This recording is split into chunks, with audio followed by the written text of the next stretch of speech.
أعوذ بالله من الشيطان الرجيم بسم الله الرحمن الرحيم الحمد لله رب العالمين والصلاة والسلام على أشرف الأنبياء والمرسلين حبيبنا وحبيب إله العالمين أبي القاسم المصطفى محمد وعلى آله الطيبين الطاهرين المعصومين۔ ہم نے امیر المومنین کی جو تقریباً 5 سال کے قریب عرصے پہ محیط حکومتی حیات مبارکہ ہے، یعنی وہ عرصہ جب امیر المومنین کو حکومت باقاعدہ طور پہ امام کے ہاتھ میں ہے، اس کے بارے میں آپ کی خدمت میں عرض کر رہے تھے کہ اس عرصے کی تحلیل ضروری ہے، اور اس میں بھی عام طور پہ اگر ہم تھوڑی بہت زحمت کرتے ہیں اور پہچانتے بھی ہیں تو ہم امیر المومنین کی حیات مبارکہ کے پہلے 2.5 سالوں کے بارے میں کچھ نہ کچھ جانتے ہیں، کہ جس کے اندر 3 اہم جنگیں ہیں، جس کے اندر جنگ جمل ہے، جنگ صفین ہے، اور اسی طریقے سے جنگ نہروان جو خوارج کے ساتھ جنگ ہے۔ یہاں تک کچھ سرسری معلومات ہمارے سامنے ہوتی ہیں، اور جو نہایت مظلومیت اور نہایت ایک غربت کا جو عرصہ ہے امیر المومنین کا، کہ جو عبرت ہے ہمارے لیے، کہ اگر ہم آج کے حالات کو سمجھنا چاہتے ہیں، چاہے قومیات کی سطح پر، چاہے عالم اسلام کی سطح پر، چاہے تشیع کی سطح پر، اور ان سب سے بالاتر ایک بڑی پیراڈائم میں اگر ہم دیکھیں تو چاہے ہم اس کو جہان مستضعفین کی سطح پر اگر ہم دیکھنا چاہیں، تو ہمارے لیے امیر المومنین کی حیات مبارکہ کے بالخصوص جو آخری 2 سے 2.5 سال کے قریب کا عرصہ ہے، یہ عرصہ نہایت اہم ہے۔ اور عرض کیا تھا کہ حاج قاسم سلیمانی رضوان اللہ تعالی علیہ نے خاص تاکید کی ایک کتاب کے بارے میں جس کا نام ہے الغارات، کہ اس کتاب کے اندر امیر المومنین کی حیات مبارکہ کے اس آخری جو عرصہ ہے، بالخصوص آخری 2-2.5 سال، اس کتاب کے اندر تاریخی مستندات کے ذریعے سے جو واقعات رونما ہوئے اور جو حالات اس وقت بنے، اپنوں کی بے رخیاں، اپنوں کی جانب سے کوتاہیاں، اور اپنوں کی جانب سے جو سستیاں ہیں، اور دوسری طرف دشمن کی عیاریاں، شام کی اسٹیبلشمنٹ کی دن بدن ان کے اندر اٹھتی ہوئی جرأت، کہ جس کے نتیجے میں امیر المومنین کی مظلومیت جتنا جتنا یہ وقت آگے جاتا گیا ہے، مظلومیت میں دن بدن اضافہ ہوتا گیا ہے۔ اگر ہم اس چیز کو سمجھ پائیں تو ہم اس گزشتہ کے آئینے میں نمبر 1 آج کی جو موجودہ صورتحال ہے تشیع کی، عالم اسلام کی، عالم مستضعفین کی، اس کو سمجھنا ہمارے لیے مشکل نہیں ہوگا۔ ہم جو بات کو سمجھتے ہیں کرنٹ افیئرز پہ گفتگو اور حالات حاضرہ پہ گفتگو، شاید ہمارے ذہن میں یہ ہوتا ہے کہ شاید کوئی نئی 4 معلومات کو اکٹھا کرنے سے شاید کوئی نئی چیز ہمارے سامنے آئے۔ نہ، تاریخ مسلسل تکرار ہوتی ہے۔ ایسا نہیں ہے کہ آج کے حالات بڑے اسپیشل قسم کے ہیں اور جو وقت گزر چکا ہے اس وقت کوئی اور چیز تھی۔ نہ، ان کا آپس میں ایک گہرا تعلق ہے، اور مہم یہ ہے کہ ہم ان نشستوں کے ذریعے سے ماضی کے دریچے میں مستقبل کے حالات کو سمجھ سکیں۔ ظاہر ہے ایک طرف ہم مدعی ہیں ظہور کے، ایک طرف ہم مدعی ہیں ایک عالمی مہدوی حکومت کے، لہٰذا اس کے لیے ضروری ہے کہ ہمیں اس تناظر میں سمجھنا چاہیے کہ کیا ہوتا ہے کہ ایک امام کے جس کی طرف ایک بار معاشرہ اس انداز میں لپک کر آتا ہے کہ اس وقت جناب حسنین جو ہے ان کے قدموں کے نیچے روندے جاتے ہیں، یعنی اتنا رش لگ جاتا ہے بیعت کے ٹائم پہ۔ اور پھر کیا ہوتا ہے کہ یہی افراد جو اتنے انہماک کے ساتھ، اتنے پرتپاک انداز میں، اتنی گرم جوشی کے ساتھ جو آئے تھے، کیا ہوتا ہے کہ جب علوی حکومت باقاعدہ طور پہ مستقر ہوتی ہے اور باقاعدہ حکومت شروع ہوتی ہے، تو کوئی دن ایسا نہیں ہے کہ جس کے اندر امیر المومنین اپنوں کی جانب سے جو خون دل ہے، ایک طرف یہ حالت اور دوسری طرف دشمن کی مکاریاں اور عیاریاں جو ہیں ان سے امام کا واسطہ نہ ہو۔ کیا ہوتا ہے ایسا کہ ہم اس تناظر میں ظہور کی نسبت جس انداز کی ہمیں تیاری کرنے کی ضرورت ہے اس کو ہم سمجھ سکیں۔ گزشتہ نشست کے اندر ہم نے امیر المومنین کی حکومت کے جو عرصہ ہے اس کو ہر مہینے کے اعتبار سے آپ کی خدمت میں بیان کیا، عرض کیا تھا کہ آپ یہ دیکھیں کہ امیر المومنین کو 35 ہجری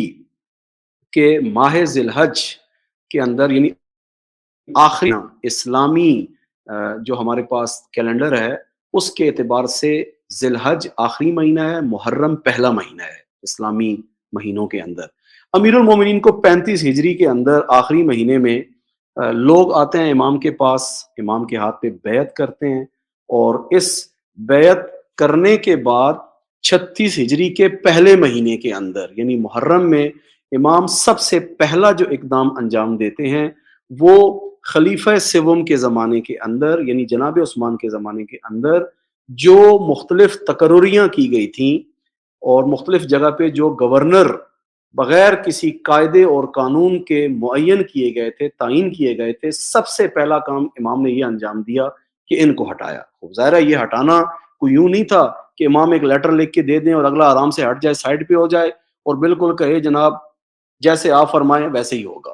ظاہر ہے یہ خود ایک بڑا اہم مرحلہ ہے، کیونکہ آپ کو پتہ ہے، ہم دیکھتے ہیں اپنے معاشرے کے اندر سیاست میں بھی کہ جب ایک بندہ آپ بالکل یونین کونسل کے مرحلے سے شروع کریں اور آپ آ جائیں تحصیل اور ضلع اور ڈویژن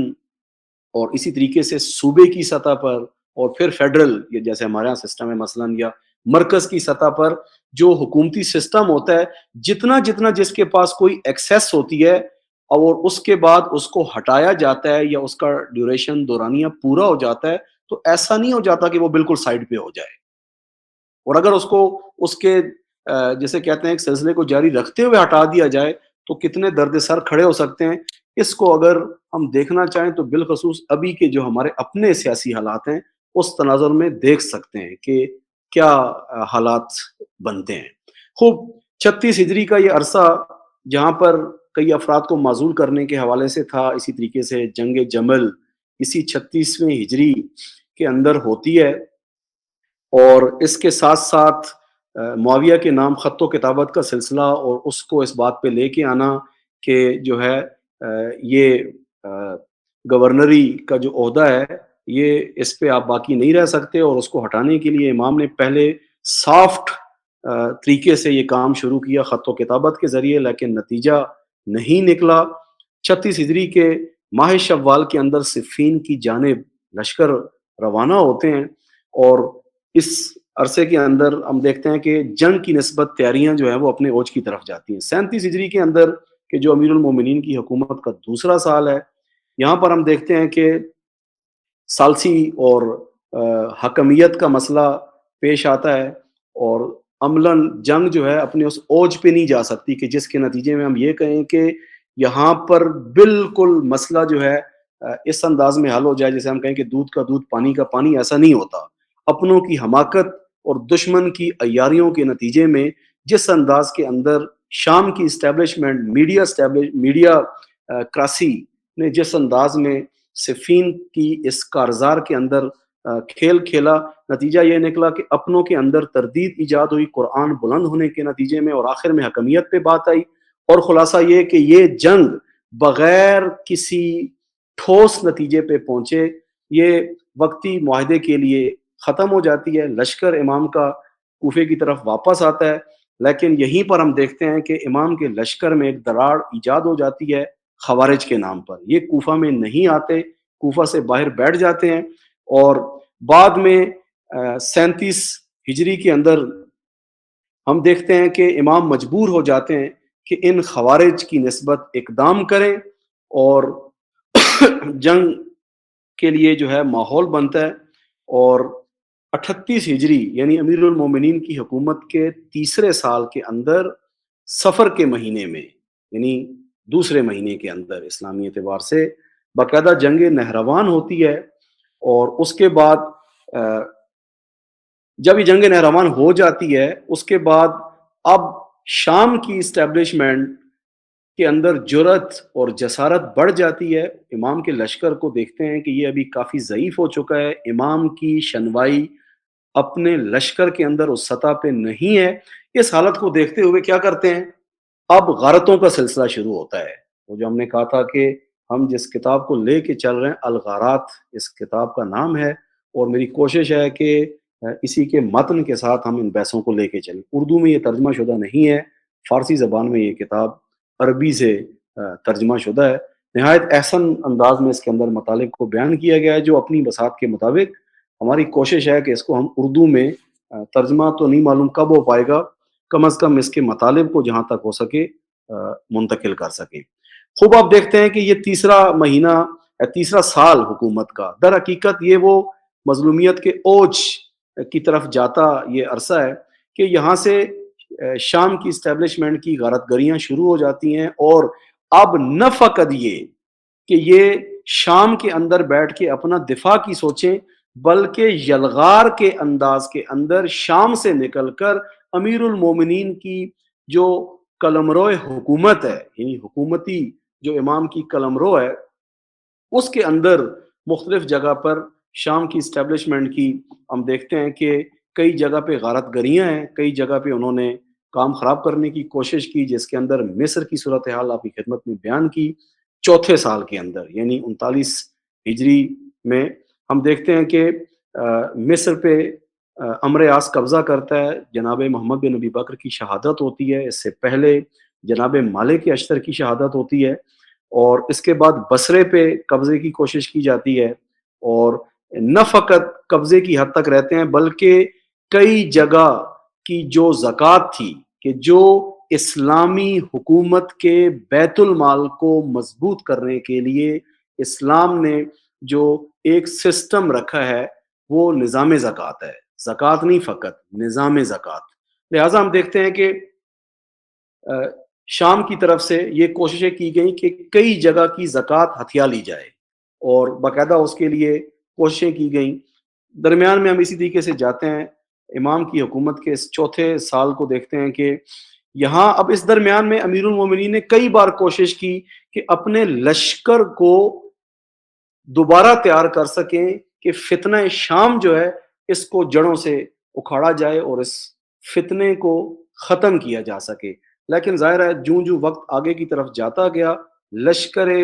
امام کے اندر وہ مالک اشتر صفت، عمار صفت انسان دن بدن کم ہوتے گئے، اور یہاں تک کہ آپ دیکھتے ہیں کہ جب یہ 5واں سال حکومت امیر المومنین کا آتا ہے تو یہاں پر غارتوں کا سلسلہ شام کی طرف سے اپنے اوج پہ جاتا ہے، اور امام باوجود اس کے کہ کوشش کرتے ہیں کہ اپنے لشکر کو دوبارہ تیار کر سکیں کہ اس فتنہ شام کو ختم کیا جا سکے، امام اس میں کامیاب نہیں ہوتے، اور آخر کار ہم دیکھتے ہیں کہ امام کی شہادت رمضان کے مہینے کے اندر آپ دیکھتے ہیں کہ 19ویں شب کو ضرب لگتی ہے، اور 21 ماہ مبارک رمضان کے اندر امیر المومنین کی شہادت ہوتی ہے۔ یہ تھا ایک خلاصہ ہماری سابقہ نشست سے، کہ تاکہ ذہن میں ایک تصویر آپ مخاطبین کے رہے۔ خوب، ابھی جو ہماری آج کی نشست سے متعلقہ جو نکات ہیں، اس کے اندر محوری ترین نقطہ جو ہے وہ یہ ہے کہ جنگ نہروان کے خاتمے کے بعد معاشرے کا برتاؤ اور سلوک امیر المومنین کے ساتھ کیسا ہے۔ آج جو ہمارے پاس کچھ وقت ہے، اس کے اندر چند واقعات کے ذریعے سے چند اس وقت کے جو حالات ہیں اس کی منظر کشی کر کے اس کو ہم پیش کرنے کی کوشش کریں گے کہ کیا ہوا جنگ نہروان کے بعد۔ بکر بن عیسیٰ نامی فرد جو ہے اس سے منقول ہے کہ حالت جنگ نہروان کے بعد یہ ہو چکی تھی کہ لوگ امیر المومنین کو نہیں چاہتے تھے، ان کے دلوں کے اندر شک و تردید کی حالت ایجاد ہو چکی تھی، دنیا پرستی اس معاشرے کے اندر دن بدن جڑیں اپنی مضبوط کر رہی تھی، کیونکہ آپ کو پتہ ہے کہ فتنہ شام نے ایک جس چیز کا سہارا لیا اس چیز کا نام ہے وہ جو غارت گریاں کر کے، اور جو اس وقت ان کے پاس بہت سارا غصب شدہ مال تھا، اس کے ذریعے سے انہوں نے کئی بندے خریدنے شروع کر دیے، خواص میں سے بھی۔ یہ ہر زمانے کے اندر ہوتا ہے، یہ کوئی ایسی چیز نہیں ہے کہ ہم کہیں اس زمانے میں کوئی الگ چیزیں تھیں آج کچھ الگ ہے۔ ہمیشہ انسان مار کھاتا ہے اپنی کمزوریوں سے۔ ظاہر ہے کسی انسان مثلا جوان ہے تو اس کی کمزوری شہوتیں ہیں، اگر عمر انسان کی 40 اور ذرا اس سے تھوڑی اوپر چلی جاتی ہے تو ممکن ہے شہوتوں کا وہ اوج جو جوانی کے ابتدائی عرصے کے اندر ہو، وہ اب اس اوج پہ نہیں ہوتی، چیزیں ہوتی ہیں لیکن وہ اوج نہیں ہوتا۔ اب انسان کے اندر پیسہ، جاہ و مقام، حیثیت، اس کی شہوتیں انسان کے اندر ابھرنا شروع ہوتی ہیں، اور ظاہر ہے جتنا جتنا عمر آگے کی طرف بڑھتی ہے تو انسان پیسہ کمانا اور دنیاوی وسائل اکٹھے کرنا اس کی نسبت زیادہ حریص ہوتا ہے۔ اسی لیے آپ دیکھ لیں کہ ایک جوان کی جو نفسیات ہوتی ہیں اس کے اندر جوان بہت خرچہ کرنے میں اور جسے کہتے ہیں پیسے صرف کرنے میں بہت زیادہ دقت نہیں کرتا، لیکن جوں جوں عمر بڑھتی جاتی ہے تو انسان کے اندر پیسہ اکٹھا کرنا، سیونگ کرنا، جمع کرنا اور ہاتھ پاؤں مارنا کہ کسی بھی طریقے سے وسائل ہاتھ لگیں، یہ انسان کے اندر حس زیادہ ہو جاتی ہے۔ لہذا ایک کام جو شام کی انٹیلیجنس سسٹم نے، ہم کہیں آج کی زبان میں بات کریں، سائیکولوجیکل جو ایک وار کی امیر المومنین کے اس معاشرے کے اوپر، کیونکہ ظاہر ہے امیر المومنین عدالت کی بنیاد پر علوی حکومت کو لے کر چل رہے تھے، جہاں پر ہر ایک کو اس کا جو حق اور حصہ بنتا ہے اس کے مطابق امیر المومنین دے رہے تھے۔ یہیں پر شام کے جو تبلیغاتی اور پروپوگیشن سے متعلقہ جو مشینری ہے، اس نے کیا کام کیا، دن بدن تجوریوں کے دروازے کھولے اور بندے خریدنا شروع کیے، خواص خریدنا شروع کیے، ان کو کئی قسم کی عنایات دی، حتیٰ روایات کے اندر ہمارے پاس موجود ہے، جیسا کہ میں آگے چل کے عرض بھی کروں گا کہ کئی ایسے افراد کہ جنہیں ایک زمانے کے اندر رسول اللہ کی زیارت کا شرف نصیب ہوا تھا اور جن کے اوپر صحابی کا عنوان بھی تھا، ہم دیکھتے ہیں کہ کئی مقامات کے اوپر ڈی ٹریک ہو گئے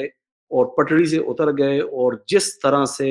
انہیں امیر المومنین کا ساتھ دینا تھا وہ ساتھ نہیں دیا، اور بعض جگہ پہ بعض نے فقط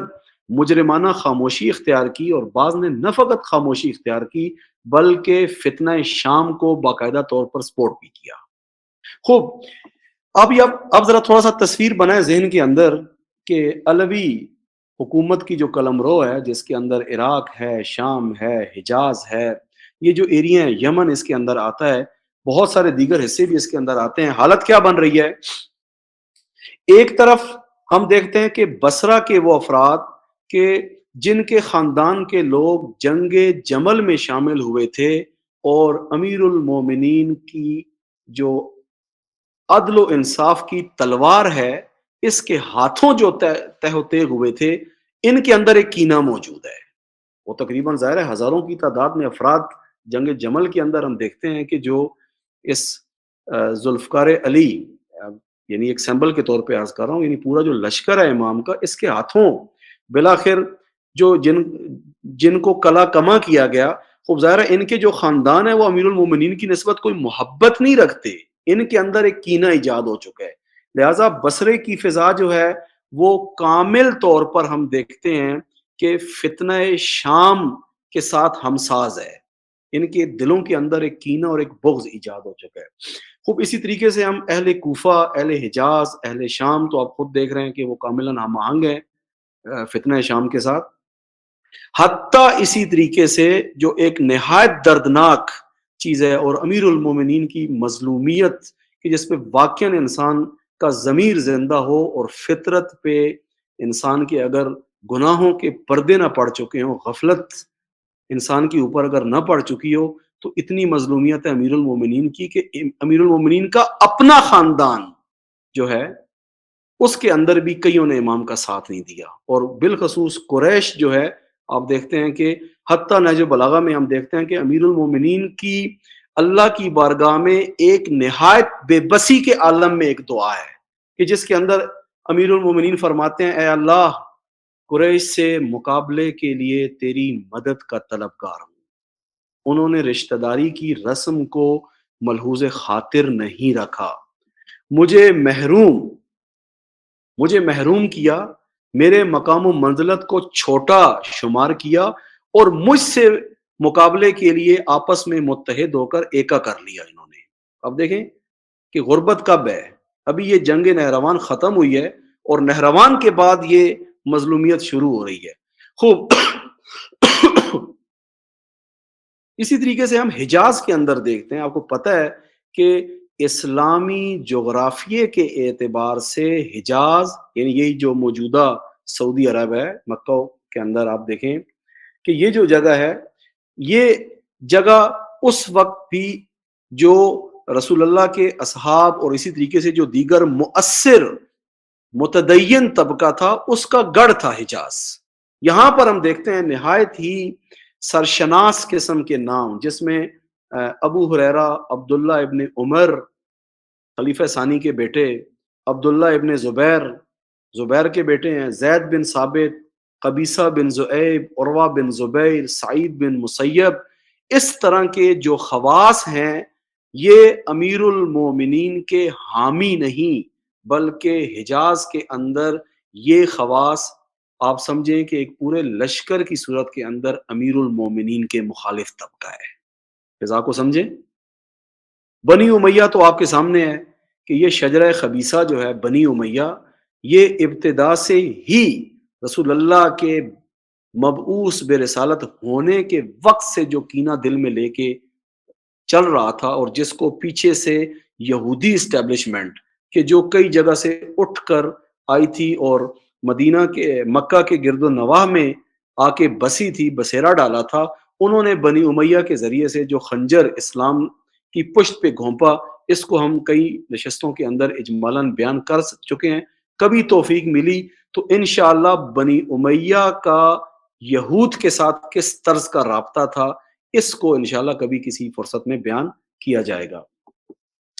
خوب اسی طریقے سے ایک اور فرد نقل کرتا ہے ابو فاختہ کے نام سے کہ میں امیر المومنین کے پاس بیٹھا ہوا تھا۔ ابھی دیکھیں اب حالت کیا ہے، کہہ رہا ہے کہ میں امیر المومنین کے پاس بیٹھا ہوا تھا، ایک شخص امام کی خدمت میں آتا ہے، اور جب یہ آتا ہوا ہے تو اس کے چہرے کے حالات سے نمایاں تھا کہ یہ کوئی بڑے سفر سے آ رہا ہے، مسافر ہے، سفر کر کے آ رہا ہے۔ تو جب آیا امام کی خدمت میں تو اس نے آ کے امام کی خدمت میں حالت بیان کی کہ میں ایک ایسے شہر سے آ رہا ہوں جہاں پر کوئی بھی آپ کو نہیں چاہتا، دقت کریں، کوئی بھی نہیں چاہتا۔ امام نے پوچھا کہاں سے آ رہے ہو؟ تو اس نے جواب میں کہا میں بصرہ سے آ رہا ہوں۔ وہ جو عرض کی ہے نا کہ بصرہ تقریباً ظاہر ہے جنگ جمل کے اندر بصرہ کا جو رول ہے وہ دیگر جنگوں کی نسبت نہایت نمایاں ہے، کیونکہ ایک بڑی افرادی قوت جو جنگ جمل کے اندر اس لشکر میں موجود تھی، امیر المومنین کے مقابل کے لشکر کے اندر، اس کے اندر ایک بڑی تعداد جو ہے وہ بصرہ سے تھی۔ یہاں پر امیر المومنین کا نہایت ایک فکر انگیز جملہ ہے کہ اس جملے پہ اگر ہم آج غور کریں تو ہمیں اللہ تعالیٰ کی بارگاہ میں سجدہ شکر کرنے کی ضرورت ہے۔ امام فرماتے ہیں کہ ایک کرائٹیریا بیان کرتے ہیں امام یہاں پر، فرماتے ہیں اسی فرد کے جواب میں، کہتے ہیں کہ اگر ان میں سکت ہوتی، یعنی واقعاً اگر ان کی ذات کے اندر یہ صلاحیت موجود ہوتی تو وہ حتماً مجھ سے محبت کرتے، اور فرمایا کہ اللہ تعالیٰ اور میرے شیعوں کے درمیان، یہاں ذہن میں رکھیے گا کلمہ شیعہ سے مراد کوئی ٹولہ یا کوئی گروپ نہیں ہے، شیعہ بمانا وہ فرد کہ جو امیر المومنین کا پیکار ہے، یا جو حق کا امیر المومنین کا پیروکار ہے، یا جو حق کا پیروکار ہے، وہ حق و باطل کی جو پیراڈائم ہے اس کے حساب سے، چاہے وہ حضرت ابراہیم کے زمانے کے اندر ہو، حضرت موسیٰ کے زمانے کے اندر ہو، حضرت عیسیٰ کے زمانے کے اندر رہا ہو، رسول اللہ کے زمانے کے اندر رہا ہو، یا تا قیامت آنے والی جو بھی ایک نسل حق کی نسبت جس نے دفاع کرنا ہے، جس نے ساتھ دینا ہے، امیر المومنین یہاں پر سیمبل کے طور پہ فرما رہے ہیں کہ میرے اور میرے شیعوں کے درمیان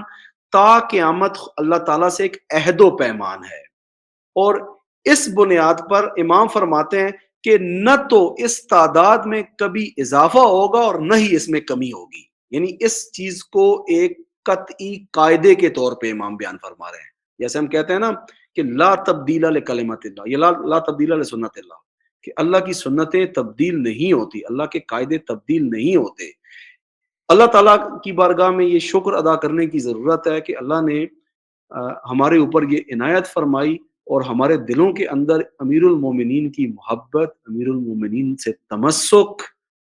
اس چیز کو قرار دیا ہے. جیسا کہ آپ دیکھتے ہیں کہ روایات کے اندر عید غدیر کی نسبت ایک جو مستحب عمل ہے وہ اس ذکر کا تکرار ہے، اور وہ کیا ہے؟ الحمدللہ الذی جعلنا من المتمسکین بولایت علی ابن ابی طالب، کہ پروردگار کا شکر ہے کہ جس نے ہمیں امیر المومنین کی ولایت سے متمسک فرمایا ہے. لہٰذا یہ چیز امام نے یہاں اس انداز میں بیان فرمائی. خوب اسی طریقے سے آپ دیکھیں کہ کوفے کے اندر جو اشرافی طبقہ ہے، اپر کلاس طبقہ، کہ جو ہر زمانے کے اندر آپ دیکھتے ہیں کہ یہ طبقہ فرصت طلب طبقہ ہوتا ہے، اس کے لیے دین بھی ہمیشہ ایک ابزار کے طور پہ ہوتا ہے. خوب ظاہر ہے یہ اپر کلاس طبقہ، یہ اشرافی طبقہ، اشرافیہ جو اس وقت کوفہ یعنی دارالحکومت جو امیر المومنین کا ہے، یہاں پر یہ جو طبقہ آباد ہے، آپ کو کیا لگتا ہے کہ علوی عدالت کے نظام کے اندر اس طبقے کے لیے سانسیں لینا آسان ہے یا مشکل ہے؟ یہ دارالخلافت میں بیٹھا ہوا ہے، کیپٹل کے اندر ہے. کیا سمجھتے ہیں کہ اس طبقے کے دلوں کے اندر امیر المومنین کی نسبت کینہ ہوگا یا نہیں ہوگا؟ ظاہر ہے امیر المومنین نے عدل و انصاف سے قوم اس معاشرے کو لے کے چلنا ہے. لہٰذا یہاں پر ہم دیکھتے ہیں کہ یہ طبقہ جو ہے اشرافی طبقہ، اس نے بھی ایک دوگانہ رویہ اپنایا. اور وہ کیسے؟ کہ ظاہری طور پر کوشش کی کہ امیر المومنین کے ساتھ بھی اپنے رسم و راہ رکھے اور اپنے لیے سافٹ کارنر ڈھونڈے، اور اسی طرح سے شام کے ساتھ بھی جو تعلق ہے اس کو بھی اس نے برقرار کرنے کی کوشش کی. اسی لیے ہم دیکھتے ہیں کہ اس طبقے کی بھی زبانیں امیر المومنین کے ساتھ تھیں، لیکن ان کے دلوں کا جوڑ فتنہ شام کے ساتھ تھا. اور وجہ واضح ہے کہ امیر المومنین کیونکہ مال غنیمت میں اپنے سگے بھائی کو بھی اس کے حصے سے زیادہ نہیں دیتے، تو یہاں ظاہر ہے جنہوں نے جنگوں میں حصہ لیا، جو واقعاً مستحق تھے کسی بھی طرح سے اس بیت المال کے اندر، ان کو اتنا حصہ ملا اور کئیوں کو نہیں ملا. ایک بڑے کینے کی وجہ، غور کریں، امیر المومنین سے کینے ایک بڑی وجہ یہ تھی کہ امیر المومنین نے بیت المال کا دروازہ ہر ایک پہ بے حساب و کتاب کھول کے نہیں رکھا. اس لیے آپ دیکھتے ہیں کہ یہ طبقہ جو اشرافیہ کا طبقہ ہے، یہ امیر المومنین کا ساتھ نہیں دیتا، اور اسی طبقے نے انڈر گراؤنڈ جو سسٹم تھا اس کے ذریعے سے یہ طبقہ شام سے باقاعدہ طور پر 2000 درہم باقاعدہ طور پر جو ہے وہ لے رہا تھا. یہ بہت بڑی اماؤنٹ بنتی ہے اس زمانے کے اعتبار سے. ظاہر امیر المومنین کہ اس بیت المال سے جو امیر المومنین کے تحت حکومت ہے، اس میں سے تو اتنا ہی حصہ ملے گا جس کے حقدار بنتے ہیں، اس سے زیادہ نہیں ملے گا. حتیٰ کئی جگہ پہ اگر آپ کوئی بزنس کر رہے ہیں، آپ کی کوئی تجارت ہے، تو ظاہر ہے آپ کو اسلامی حکومت کو جو ٹیکس دینا ہے کئی جگہ پر، تو ظاہر امام تو وہ بھی لیں گے. لہذا جو شام کی اسٹیبلشمنٹ تھی اس نے ایک خاص قسم کی مراعات جو ہیں وہ اس اپر کلاس طبقے کے لیے رکھی ہوئی تھی. لہٰذا یہ طبقہ بھی آپ دیکھتے ہیں کہ معاشرے کے اندر جو بالآخر ایک ریئلٹی ہے، ہمارے گراؤنڈ ریئلٹیز میں سے ہے، کہ وہ طبقہ جو اشرافیہ شمار ہوتا ہے، یہ طبقہ معاشرے کے کئی مسائل کے اندر ایک پاور گروپ کی حیثیت رکھتا ہے. ان ایسے نہیں ہو سکتا کہ اس طبقے کے ہوتے ہوئے آپ کوئی بھی ڈیسیژن آسانی کے ساتھ لے سکیں. خوب یہ طبقہ بھی آپ دیکھیں ایک طرف ہو گیا. اس کے بعد ہم دیکھتے ہیں کہ کوفہ کہ جو اس وقت امیر المومنین کا جو عسکری ہم کہہ سکتے ہیں کہ جو سلسلہ تھا، اس کے لیے GHQ کی حیثیت تھی. آپ آج کی ادبیات کے حساب سے اگر آپ دیکھیں کہ اس وقت کوفہ کی حیثیت امیر المومنین کے اس نظام حکومت کے اندر جی ایچ کیو کی حیثیت تھی اس جگہ کی. خوب یہاں پر جو افراد موجود تھے، جو لشکر مختلف جگہ کے تھے، ظاہر ہے اس کے اندر مختلف جگہ سے افراد موجود تھے. یہاں امیر المومنین کے اپنے ہی لشکر کے اندر یمن کا ایک قبیلہ ہے حمدان کے نام سے، قبیلے کا نام ہے حمدان. یمن کا ایک شیعہ قبیلہ ہے اور امام کے پیروکاروں میں سے تھے. یہ طبقہ جب وہاں سے امام نے جب یہ مختلف جنگوں کے لیے بالخصوص جنگ جمل کے بعد جب امام نے کوفہ کو اپنا دارالخلافہ بنایا تو یہ طبقہ بھی اس کے بھی یمن کے اس قبیلے کے افراد بھی اس امام کے لشکر میں شامل تھے. ایک دن امیر المومنین اسی اپنے لشکر کے ان افراد کے قریب سے گزرے تو انہوں نے کیا کہا امام کو. دیکھیں میڈیا کتنا کام کرتا ہے، یہاں سے اس چیز کو نوٹ کریں. میڈیا انسان کی کیلکولیشنز کے اوپر کیسے کام کرتا ہے، کیسے میڈیا کے ذریعے سے آپ کسی بھی معاشرے کو آپ ہیرو سے زیرو بنا سکتے ہیں، کیسے آپ ایک معاشرے کے اندر امید ختم کر سکتے ہیں، کیسے آپ ایک معاشرے کے اندر جو درست انفارمیشنز ہیں آپ کس طرح سے ان کو مس انفارمیشن اور ڈس انفارمیشنز میں تبدیل کر سکتے ہیں آپ، اور اس کے جو اثرات نکلتے ہیں آپ دیکھیں کہ کس طرح کے ہیں. خوب یہ اب دیکھیں امیر المومنین کا اپنا لشکر ہے، یہ لوگ شام میں نہیں بیٹھے ہوئے، یہ معاند طبقہ نہیں ہے، یہ وہ لوگ ہیں کہ جو اپنے شمار ہوتے ہیں. آپ دیکھتے ہیں کہ یہ لوگ امام کے سامنے آتے ہیں اور نہایت عجیب انداز کے اندر آ کے یہ کہتے ہیں کہ مسلمانوں کو بغیر کسی جرم کے کیوں قتل کیا ہے آپ نے. غور کریں آپ کیسے میڈیا کراسی کام کرتی ہے. اللہ کے کام میں سستی کیوں کیا آپ نے، یعنی کیوں آپ نے جو ہے صفین کے اندر جو ہے حکمیت کے فیصلے کو مان لیا، کیوں آپ حکومت کرنے کے در پہ ہیں. غور کریں یہ اپنا لشکر کہہ رہا ہے. یعنی امیر المومنین کہ جو اللہ کی طرف سے نمائندہ الہی ہے، کہ جس نے 25 سال تک فقط اس وجہ سے ظاہری حکومت قبول نہیں کی اور اس کے لیے تگ و دو بظاہر ہم دیکھتے ہیں کہ نہیں کی. وجہ یہ تھی کہ اسلام کی مصلحت اس وقت اس کے اندر تھی کہ جو بھی صورتحال بن رہی ہے اصل اسلام خطرے میں نہ جائے ولو ظاہری طور پر حکومت غصب ہو جائے. ایک ایسا علی جس نے 25 سال تک اتنی فداکاریاں کی، اپنا ہی لشکر اب یہ کہہ رہا ہے کہ کیوں آپ حکومت کرنے کے در پہ ہیں اور کیوں آپ انسانوں کو اللہ کے دین میں حکم قرار دیتے ہیں. دیکھیں یعنی یہی طبقہ کل جس نے نیزوں پہ قرآن اٹھا ہوا دیکھا اس وقت امیر المومنین کو مجبور کیا کہ آپ ثالثی کو قبول کریں. آج یہی طبقہ بجائے اپنی غلطیاں ڈھونڈنے کے اور اپنے گریبان میں جھانکنے کے امیر المومنین کو اس انداز میں کہہ رہا ہے کیوں آپ نے حکمیت کے فیصلے کو قبول کیا.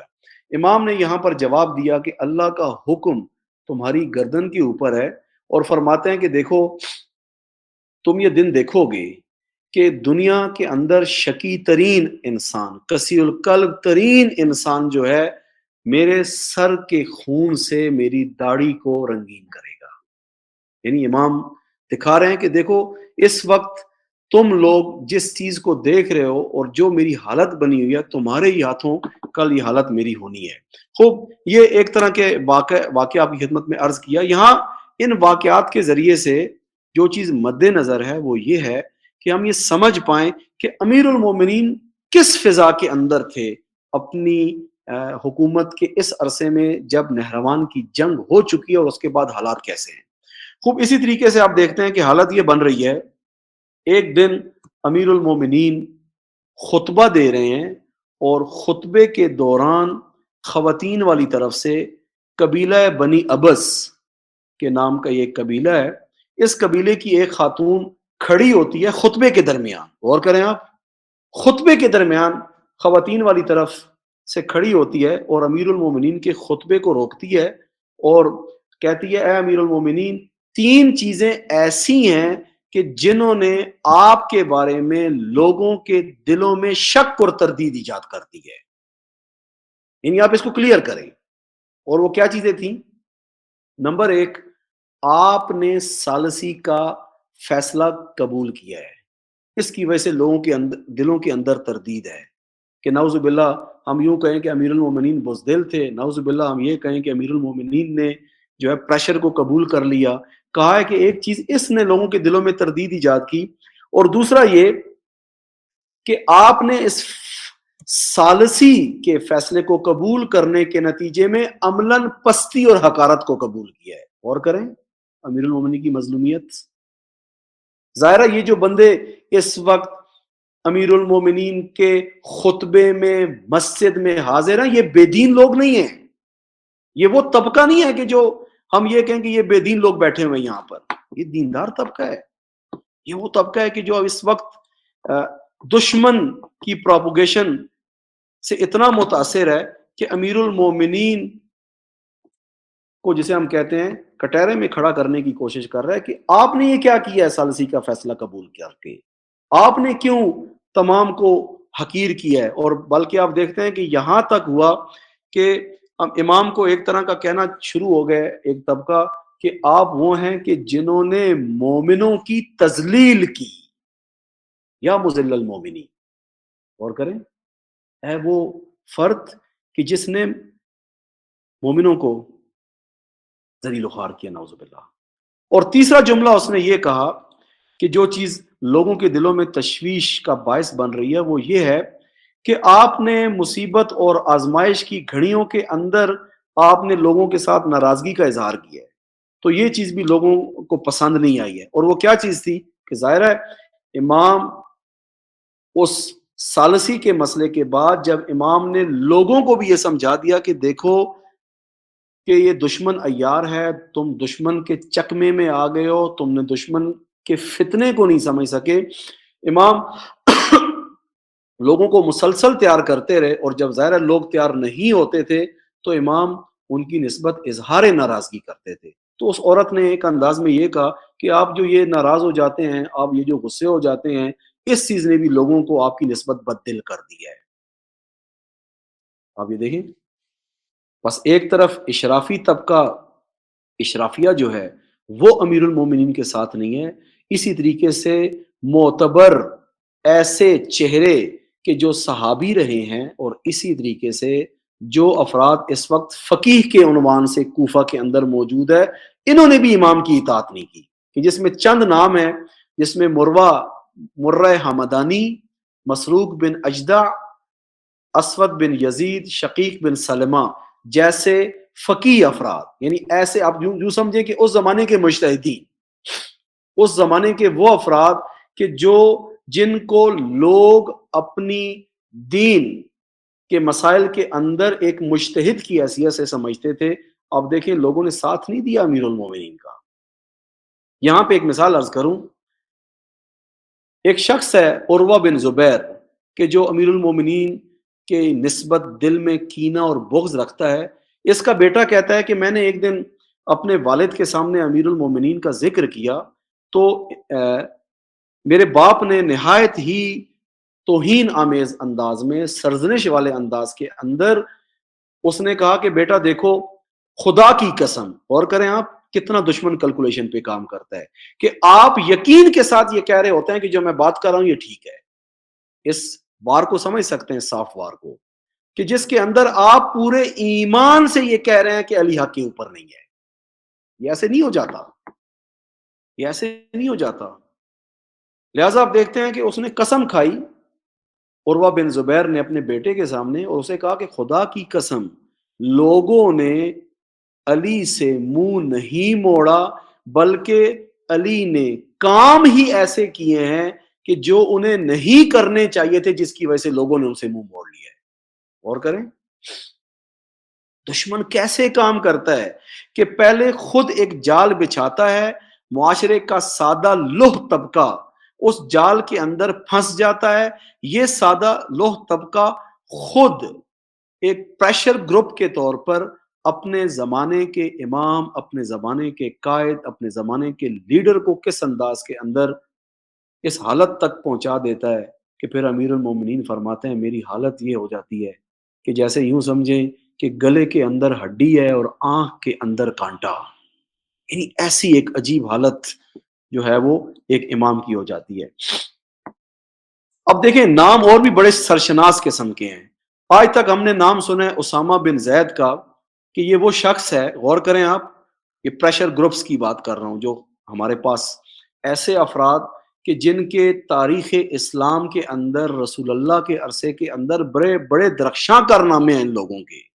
رسول اللہ نے ان پہ بڑا اعتماد کیا ہے۔ لیکن آپ دیکھتے ہیں کہ اسامہ بن زید یہ وہی شخص ہے، غور کریں تھوڑا سا ہسٹری کے اعتبار سے، اسامہ بن زید وہی شخص ہے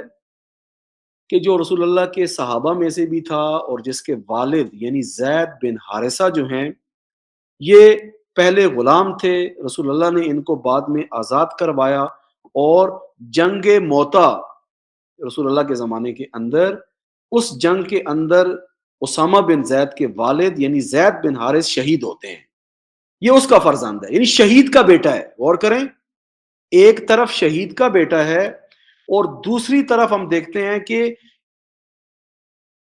اسامہ بن زید جو ابھی ایک نوخیز جوان ہے، 19 سال کی عمر ہے، اور ادھر رسول اللہ اپنی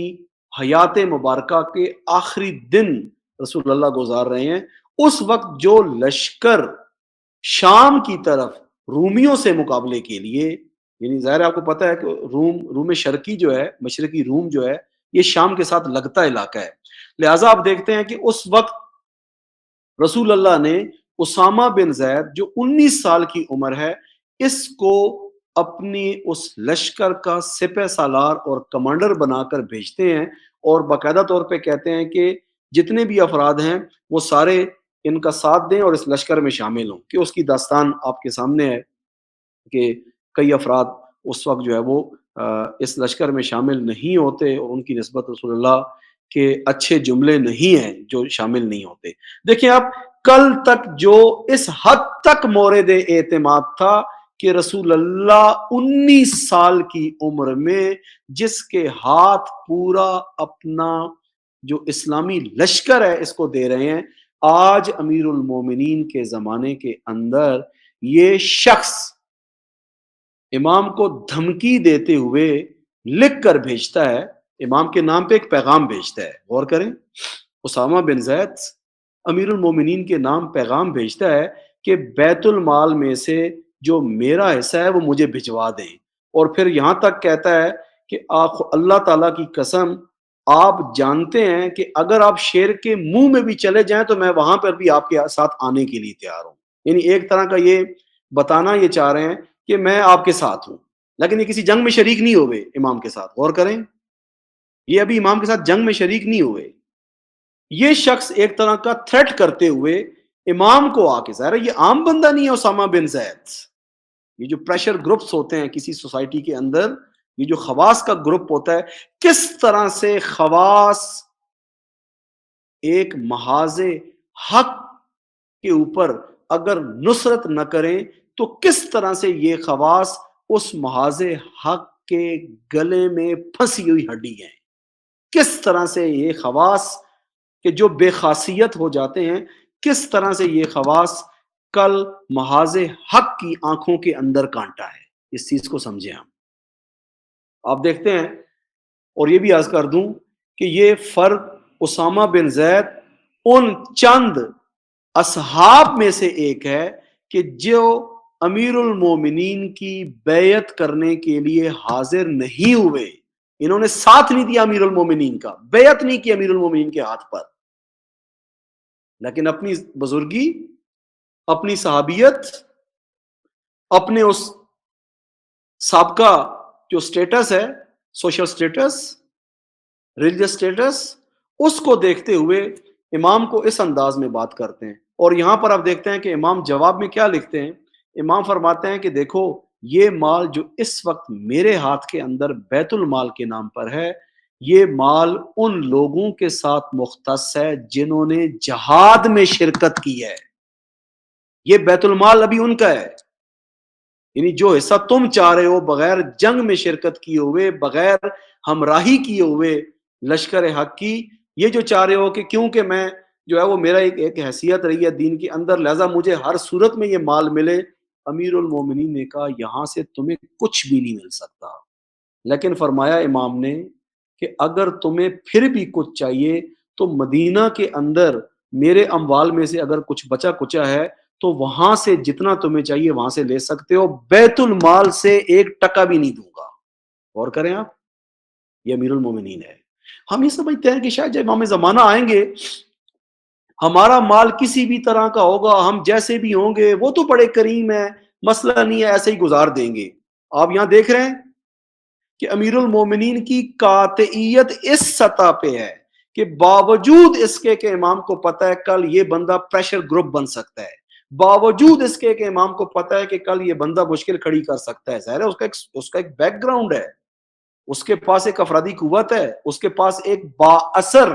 حلقہ ہے، اس کا ایک معاشرے میں اثر و رسوخ ہے، اس کی ایک دینی حیثیت ہے۔ لیکن امیر المومنین جہاں پر عدل و انصاف کی بات آتی ہے، یہاں امیر المومنین کے لیے مہم نہیں ہے کہ کسی فرد کا سابقہ کیا رہا ہے، مہم یہ ہے کہ اس وقت یہ کہاں پہ کھڑا ہوا ہے شخص۔ خوب اسی طریقے سے ہم دیکھتے ہیں ایک شخص ہے جس کے دل میں امیر المومنین کی نسبت ایک بغض و عناد پایا جاتا ہے، اور یہ بھی خواص میں سے ہے۔ ابو عبد الرحمن سلمہ کے نام پہ ہے، ابو عبد الرحمن سلمہ کے نام پہ ایک شخص ہے، خواص میں سے ہے۔ اس سے آ کے ایک بندہ سوال کرتا ہے اور اسے کہتا ہے تمہیں میں اللہ کی قسم دے کر یہ پوچھ رہا ہوں، سچی بات بتانا۔ اور وہ کیا ہے؟ یہ بتاؤ کہ تمہارا جو علی سے کینہ، دشمنی اور بغض ہے، آیا اس کے علاوہ اس کی کوئی اور وجہ ہے کہ ایک دن جب علی کوفہ کے مختلف افراد کے درمیان بیت المال تقسیم کر رہے تھے تو تمہیں بیت المال میں سے نہ تمہیں اور نہ ہی تمہارے جو اہل و عیال ہے اس کو بیت المال میں سے علی نے کچھ نہیں دیا، آیا اس کے علاوہ کوئی اور وجہ ہے تمہارے کینہ اور بغض کی؟ تو اس نے عبد الرحمن نے جواب میں کہا چونکہ تو نے اللہ کی قسم مجھے دی ہے تو حقیقت حال یہی ہے کہ میرے دل میں جو کینہ اور بغض ہے وہ اسی وجہ سے ہے کہ علی نے بیت المال میں سے مجھے نہیں دیا۔ اب سوال، آیا یہ حقدار تھا اور اس کو نہیں دیا؟ یہ حقدار نہیں تھا اور اس طلب میں تھا کہ اس کو کچھ مل جائے۔ ہم جس امام کے منتظر ہیں امیر المومنین کہ جس فرزند کے ہم ظہور کے منتظر ہیں، یاد رکھیے گا وہ علی کا فرزند ہے، یاد رکھیے گا وہ مہدوی حکومت اس علوی حکومت کی تجلی کے طور پہ نمایاں ہونی ہے۔ لہٰذا ہمیں اس حساب سے دیکھنا ہوگا کہ آیا واقعاً ہم اس امام کے زمانے کے اندر جب بہت ساری آرزویں، بہت ساری توقعات جو ہم لگا کے بیٹھے ہوئے ہیں امام کی نسبت کہ امام اس طرح سے کریں، امام ہمارے ساتھ یوں چلیں، کل اگر امام اپنی اس امامت کی نگاہ کے ساتھ کئی جگہ پہ کئی چیزوں کو دیکھیں کہ ہمارا حق نہیں بنتا، آیا پھر بھی ہم امام کا ساتھ دیں گے؟ ہم میں سے ہر بندہ اپنے گریبان کے اندر یہ جھانک کر دیکھے۔ دیکھیں یہ لوگ بے دین نہیں ہیں، میں پھر عرض کر رہا ہوں، کوئی یہ نہ کہنا شروع کر دے کہ شاید یہ بے دین لوگ ہیں، یہ بے دین نہیں ہیں، یہ نمازی لوگ ہیں، یہ دیندار لوگ ہیں، یہ شب زندہ دار لوگ ہیں، یہ صوم و صلات کے پابند ہے، یہ زکوٰۃ دینے کے پابند ہے، یہ اللہ کی راہ میں کئی قسم کی خیرات بھی کرتے ہیں، لیکن کیوں ایک امام کی عادلانہ حکومت کو برداشت نہیں کر سکتے؟ نہ فوراً کہنا شروع کر دیں کہ ان کے دلوں کے اندر شاید ایسے ہی بغض علی ایجاد ہو گیا ہے کہ فوراً ہم یہ سمجھنا شروع کر دیں ہاں ان کے دلوں میں تو پہلے سے ہی بغض تھا، یہ تو ویسے ہی ایسے تھے۔ نہ ایسے نہیں ہے، ایسے۔ اب ہم آخری مرحلے کی طرف جاتے ہیں۔ جنگ نہروان کی طرف جب امیر المومنین کا لشکر روانہ ہو رہا تھا تو اسی وقت کوفہ کے اندر 2 قبیلے تھے، قبیلہ غنا اور قبیلہ باہلہ، قبیلہ غنا اور قبیلہ باہلہ۔ یہ 2 قبیلے ہیں کہ یہ قبیلے، اب یہ بھی ایک پریشر گروپ ہے، غور کریں، یہ قبیلے کوفہ کے اندر جب امام قبیلہ نخا کے نام سے ایک قبیلہ، اس قبیلے کے ایک فرد کو اپنے نمائندے اور اپنے جانشین کے طور پر جب کوفہ میں معین کر کے امام نہروان کی جانب روانہ ہونا چاہتے ہیں، اس وقت اب دیکھیں دشمن کیسے کام کر رہا ہوتا ہے، یاد رکھیے گا دشمن ٹوٹل وار کے ساتھ کام کرتا ہے. حق کے محاذ کے لوگ ہیں جو سب سے پہلے اکٹھے ہی نہیں ہوتے، اور پھر اگر اکٹھے ہو بھی جائیں تو ان کی نگاہیں اتنی وسیع نہیں ہوتی کہ یہ ہر میدان کے اوپر نظر رکھیں. لیکن دشمن کیا کرتا ہے، غور کریں. دشمن کے پاس علی جس لشکر کو کلا کما کرنے کے لیے روانہ ہو رہا ہے، دشمن کے پاس وہاں کی بھی پلاننگ ہے، اور علی کے دارالخلافہ کیپٹل کے اندر بھی جس میڈیا کراسی کے ذریعے سے یہاں پر بھی سائیکولوجیکل وار کرنی ہے، اس کی بھی پلاننگ ہے اس کے پاس. لہذا آپ دیکھیں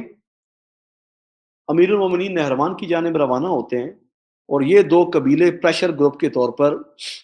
کھڑے ہونا شروع ہوتے ہیں، اور یہ دو قبیلے باقاعدہ طور پر بد دعائیں کرنا شروع کرتے ہیں اعلانیہ طور پر، کہ جس دعا یعنی اس بد دعا کے جملے کیا ہیں کہ علی جو ہے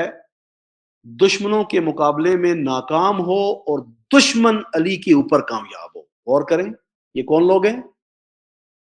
یہ شام میں بیٹھے ہوئے ہیں، یہ دشمن کے لشکر میں بیٹھے ہوئے لوگ ہیں. یہ وہ لوگ ہیں جو علی کے ہاتھوں بیت المال پہ پل رہے ہیں. یہ وہ لوگ ہیں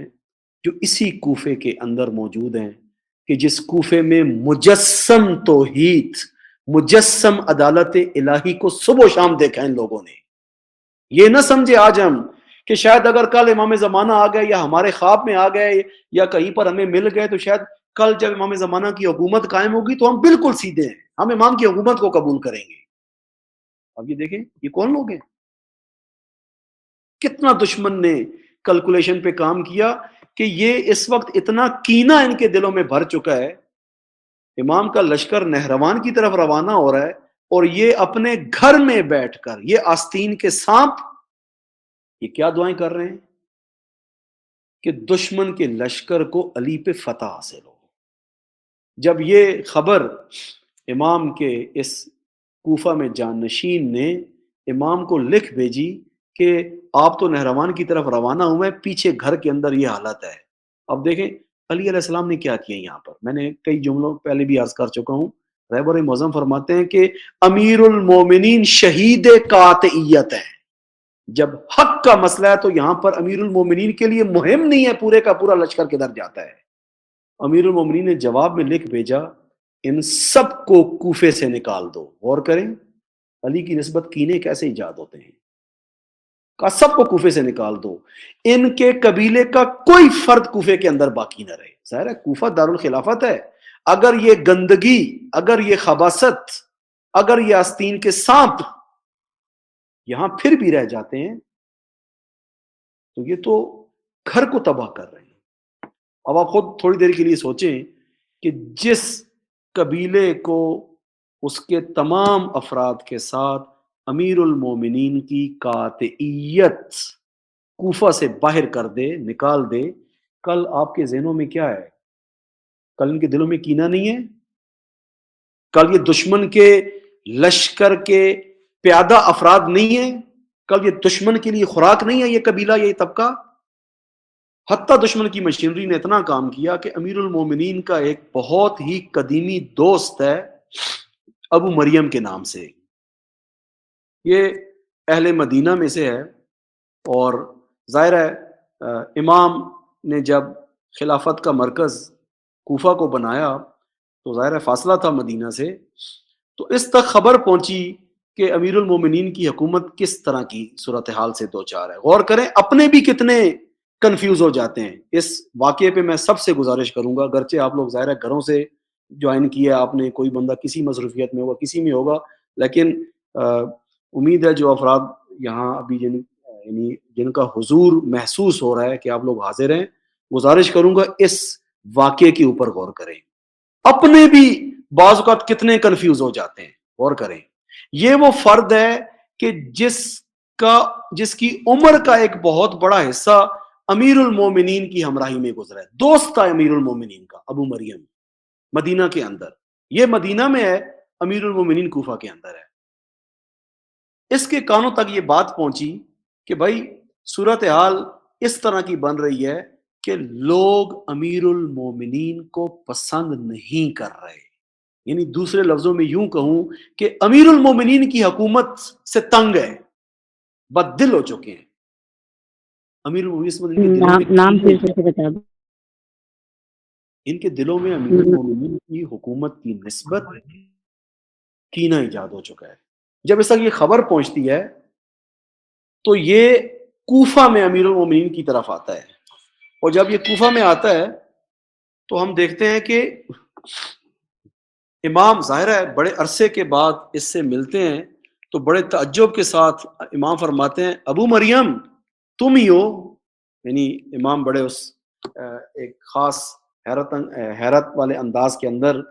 کہتے ہیں کہ بڑے عرصے کے بعد جیسے ہوتا ہے نا، تو جیسے نہیں ہوتا کہ آپ کسی بڑے عرصے کے بعد کسی اپنے قریبی عزیز کو دیکھیں تو آپ ایک بار تعجب سے پوچھ رہے ہوتے ہیں کہ میں واقعا ٹھیک ہی دیکھ رہا ہوں، یعنی آپ ہی ہیں؟ امام پوچھتے ہیں تو یہ کہتے ہیں ہاں میں ہی ہوں، اور امام بڑے تعجب سے پھر یہ پوچھتے ہیں کہ کون سی چیز تمہیں مدینہ سے کوفہ لے آئی ہے؟ یہ کیا کہتا ہے؟ کہتا ہے کہ میں کسی حاجت روائی کے لیے نہیں آیا آپ کے پاس، کہ آپ کیونکہ ابھی خلیفہ ہیں تو میں کسی حاجت روائی کے لیے آیا، نہ میں کسی حاجت کے لیے نہیں آیا یہاں پر، میں یہ دیکھ رہا ہوں، غور کریں آپ، اب دیکھیں یہ اپنا بندہ یہ کہہ رہا ہے، وہ جس کا ایک عمر کا اتنا اچھا خاصا حصہ امیر المومنین کی دوستی میں گزرا ہے، یہ فقط امام کا پیروکار نہیں ہے، غور کیجئے گا، یہ وہ فرد ہے کہ جو امیر المومنین کا دوست ہے، امام کے ساتھ اس کی عمر کا ایک حصہ گزرا ہے، دوستانہ رابطہ بھی ہے اس کا امیر المومنین کے ساتھ۔ یہ آ کے بڑے تعجب سے کہتا ہے کہ میں دیکھ رہا ہوں کہ اس امت کی ذمہ داری جو آپ کو سپرد کی گئی ہے، آپ ان کے درمیان تفرقے اور اختلاف کا باعث بن رہے ہیں۔ غور کریں، یہ امام کا اپنا ساتھی کہہ رہا ہے کہ جب میں نے یہ حالات دیکھے تو میں جو ہے مجھ سے رہا نہیں گیا، اور یعنی آپ دوسری طرح سے یوں سوچیں کہ ایک طرح کی خیرخواہی کرنے کے لیے اور یہ امام کو سمجھانے کے لیے آیا ہے کہ جسے ہم اپنی زبان میں کہتے ہیں ہاتھ ہولا رکھیں، ہاں آپ کس طرف نکل پڑے ہیں کہ جو ہے دن بدن لوگ آپ سے دور ہوتے جا رہے ہیں۔ یہ نہ سمجھیں کہ کل جب امام کا ظہور ہوگا تو آپ یہ سمجھیں کہ جو لوگ امام کے قریب ہوں گے، جو امام کے استقبال کے لیے ابھی سے کہہ رہے ہیں دعا کرو کہ ظہور امام ہو جائے، یہ روز روز کا قصہ تمام ہو جائے، آپ یوں سمجھیں کہ یہ لوگ جو ابھی بتیاں جلا کے بیٹھے ہوئے ہیں کہ امام کا ظہور کب ہوگا، یہ طبقہ جو ابھی اس وقت دعائے ندبہ پڑھ کے یہ کہہ رہا ہے متا ترانا و نراک، کہ مولا کب میں آپ کو دیکھ سکوں گا، میں کس کے ساتھ بیٹھ کر سرگوشیاں کروں، میں کس کی ہمراہی میں درد دل کروں اور آپ کے آنے کے لیے آہو فریاد کروں۔ کل یہ نہ سمجھیں کہ ہر دعا ندبہ پڑھنے والا امام زمانہ کی رکاب کے اندر ہوگا۔ کل یوں نہیں ہے کہ ہر شخص جو صبح اٹھ کر نماز کی تاکیبات میں دعائے عہد پڑھ رہا ہے، کل ہم یہ سمجھیں کہ جب امام کا ظہور ہوگا اور امام کی حکومت قائم ہوگی تو یہ آخر تک ساتھ رہے گا۔ یہ درد ہے، یہ عبرتیں ہیں، یہ وہ چیزیں جن پہ سوچنے کی ضرورت ہے۔ خوب، یہ جب امام کو یوں کہتا ہے، امام جواب میں فرماتے ہیں اے ابو مریم، دیکھیں کتنا دردناک ہے یہ لمحہ کہ امام کو یاد دلانا پڑ رہا ہے کہ ابو مریم تم تو مجھے دوسروں سے بہتر جانتے ہو، میں تمہارا بڑا قدیمی دوست ہوں، تم مجھے پہچانتے ہو، لیکن امام درد دل کرتے ہوئے فرماتے ہیں میں کیا کروں کہ روئے زمین کے خبیث ترین لوگوں سے میرا پالا پڑ گیا ہے۔ وہ جو امیر المومنین کی فریادیں ہیں نا نہج بلاغہ میں،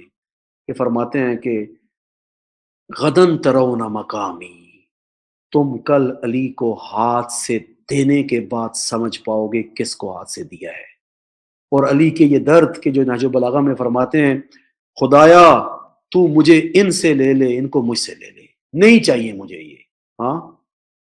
کل جب آپ یہ پڑھیں گے نا نہج بلاغہ کے اندر مختلف جگہ پہ، تو یہ پس منظر ذہن میں رہے کہ کس پس منظر کے اندر امیر المومنین کی یہ آہیں اور فریادیں ہیں۔ امام فرماتے ہیں کہ میرا واسطہ ایک ایسے طبقے سے پڑا ہے جو خبیث ترین طبقہ ہے اس وقت۔ دیکھیں اس سے بڑی کساوت قلبی کیا ہو سکتی ہے کہ آپ ایک ایسی حکومت کے اندر زندگی گزار رہے ہوں جس کا امام عادل ہے، جس کا امام یہ کہہ رہا ہے کہ اگر تم میری اطاعت کرو میں تمہاری دنیا بھی آباد کر دوں گا، تمہاری آخرت بھی آباد کر دوں گا، لیکن لوگ پھر بھی چلنے کے لیے تیار نہیں ہیں۔ امام فرماتے ہیں اسی ابو مریم کے جواب میں کہ میں انہیں کسی کام کے لیے بلاتا ہوں تو یہ میری اطاعت نہیں کرتے، اور جب میں ان کی اپنی مرضی کے خلاف ان کی اپنی مرضی کے مطابق رویہ اپناتا ہوں، یعنی وہی حکمیت کا جو مرلہ تھا، ثالثی کا جو فیصلہ تھا کہ جس پہ انہوں نے مجبور کیا امام کو، امام فرماتے ہیں کہ جب میں ان کی اپنی مرضی کے مطابق بھی فیصلہ کرتا ہوں تو یہ پھر بھی مجھ سے دور ہو جاتے ہیں اور مجھے تنہا چھوڑ دیتے ہیں۔ یہ ایک پس منظر تھا جو آپ کی خدمت میں آج بیان کیا ہے کہ جنگ نہروان کے بعد لوگوں کا رویہ امیر المومنین کے ساتھ کس طرح کا تھا۔ انشاءاللہ اللہ تعالیٰ نے توفیق دی اور امیر المومنین کی عنایت شامل حال رہی تو اگلی نشست کے اندر ہم امیر المومنین کی جو نہروان سے واپسی ہے، اس کے وقت، اس کے بعد امیر المومنین اور اپنے لشکر کے درمیان جو آپ دیکھتے ہیں کہ امام کی مرضی کے خلاف یہ لشکر پلٹتا ہے، وہاں کی جو صورتحال تھی اس کو آپ کی خدمت میں بیان کریں گے، اور اسی طریقے سے آگے چل کر جنگ نہروان کے بعد جو امیر المومنین نے اپنے لشکر کو فتنہ شام کو ختم کرنے کے لیے دوبارہ تیار کرنے کی کوشش کی، اور اس وقت جو مسائل اور پیچیدگیاں پیش آئی اسے بھی انشاءاللہ آپ کی خدمت میں اگلی نشستوں کے اندر بیان کرنے کی کوشش کریں گے۔ اللہ تعالیٰ سے دعا ہے کہ ہمیں امیر المومنین کی حیات مبارکہ